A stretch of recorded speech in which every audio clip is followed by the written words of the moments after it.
BPSC 17वीं PT परीक्षा रद्द कराने की मांग को लेकर के राज्य भर में बीपीएससी अभ्यर्थियों के द्वारा प्रदर्शन जारी है। ऐसे में पिछले लगभग एक महीना से सैकड़ों की संख्या में छात्र अभ्यर्थी जो हैं वो सत्याग्रह आंदोलन कर रहे हैं। हालांकि उनके इस मांग को लेकर के कई राजनेताओं का भी समर्थन अभ्यर्थियों को मिल चुका है।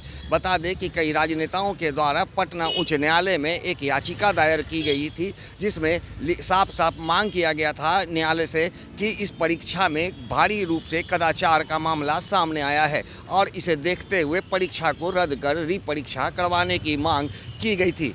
बता दें कि इसी कड़ी में जनसुराज के अधिवक्ता प्रणव कुमार के द्वारा भी पटना उच्च न्यायालय में एक याचिका दायर कर परीक्षा रद्द करते हुए री एग्ज़ाम लेने की मांग की गई थी। अब देखना यह है कि आज पटना उच्च न्यायालय के द्वारा इस पूरे याचिका पर आज सुनवाई होना है। इस सुनवाई के तहत अब क्या कुछ परिणाम सामने निकल के आते हैं, पटना उच्च न्यायालय के द्वारा अब क्या कुछ आदेश जारी किया जाता है, क्या यह छात्र हितों में होता है या फिर छात्र हितों में ना हो करके ये सरकार के पक्ष में चला जाता है।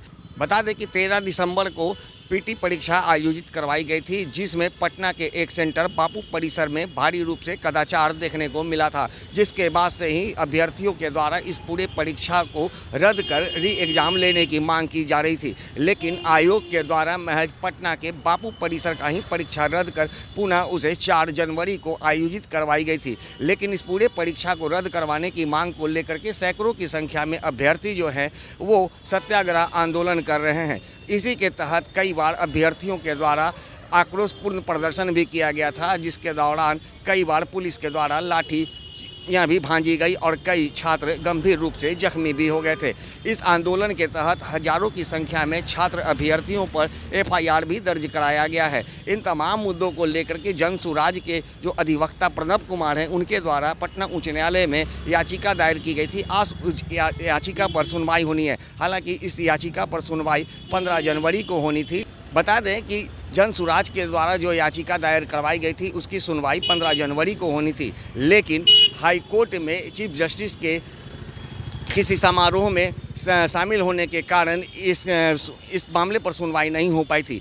इससे पूर्व ही पप्पू यादव और खान सर के द्वारा भी पटना उच्च न्यायालय में छात्र के समर्थन में याचिका दायर किया गया था। हालांकि उन पर अब तक सुनवाई की बात सामने नहीं आई है, लेकिन जिस तरह से जनसुराज के अधिवक्ता प्रणव कुमार के द्वारा यह याचिका दायर की गई थी उस पर आज सुनवाई होना है। ऐसे में हजारों की संख्या में जो अभ्यर्थी है उन्हें काफ़ी आस है कि न्यायालय से उन्हें न्याय मिलेगी। चूँकि न्यायालय से न्याय मिलने की ही आस में पिछले एक महीना से लोग सत्याग्रह पर बैठे हुए हैं और लगभग 1.5 महीने से लगातार हजारों की संख्या में अभ्यर्थी सड़कों पर उतरकर आयोग व सरकार के खिलाफ विरोध प्रकट करते हुए पटना उच्च न्यायालय का रुख किया है। बता दें कि इससे पूर्व एनजीओ के द्वारा सुप्रीम कोर्ट में भी याचिका दायर की गई थी, लेकिन सुप्रीम कोर्ट ने यह बोलकर इस पूरे मामले को खारिज कर दिया कि यह सुनवाई हम इसलिए नहीं कर सकते कि पहले आप पटना उच्च न्यायालय में जाइए और वहां से मामले का जो निर्णय आएगा उसके बाद ही आप याचिका को सुप्रीम कोर्ट में यानी कि सर्वोच्च न्यायालय में दायर कर सकते हैं।